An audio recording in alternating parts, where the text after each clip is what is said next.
എൻ്റെ ഒരു കസിൻ അന്ന് എനിക്കൊരു സാക്ഷ്യം അയച്ചിരുന്നു. ഇതുപോലെ കാല് മൊത്തം ഇൻഫെക്ഷനായി കാല് മൊത്തം തൊലിയെല്ലാം പോയ ഒരാളുടെ സാക്ഷ്യം എനിക്ക് അയച്ചു തന്നിരുന്നു. അത് സൗഖ്യപ്പെട്ട സാക്ഷ്യം അയച്ചു. അത് ഞാൻ എൻ്റെ മമ്മിയോട് ആ സമയം ഹോസ്പിറ്റൽ റൂമിൽ നിന്ന് പറഞ്ഞ സമയത്ത് അതിനുശേഷം എൻ്റെ ഫാദർ ഇങ്ങനെ പറഞ്ഞു, എൻ്റെ കാലയിൽ ഇപ്പോൾ ആരോ തൊടുന്നത് പോലെ തോന്നുന്നു. 5 തവണ ഡാഡിയുടെ കാലയിൽ ആരോ ഇങ്ങനെ തഴുകുന്ന പോലെ, ആ പ്രശ്നമുള്ള കാലം ആരോ തഴുകുന്നത് പോലെ 5 തവണ അനുഭവപ്പെട്ടു എന്ന് ഡാഡി പറഞ്ഞു. അപ്പോൾ തന്നെ ഞാനും മമ്മിയും ഉണ്ടായിരുന്നു. ഞങ്ങൾ രണ്ടുപേരും ഒരുമിച്ച് നിന്ന് വിശ്വാസ പ്രമാണം ചൊല്ലി പ്രാർത്ഥിച്ചു.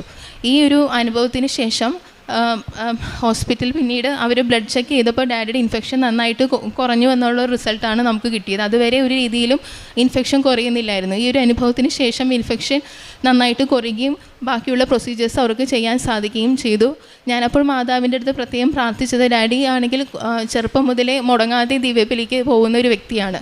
ഇങ്ങനെ ഇൻഫെക്ഷൻ വന്ന് കാലയിലെ വിരലൊക്കെ പോയ ഡാഡിക്ക് പിന്നെ ഓൾറെഡി ഒരു വിരൽ ഗാൻഗ്രീനായി പോയി.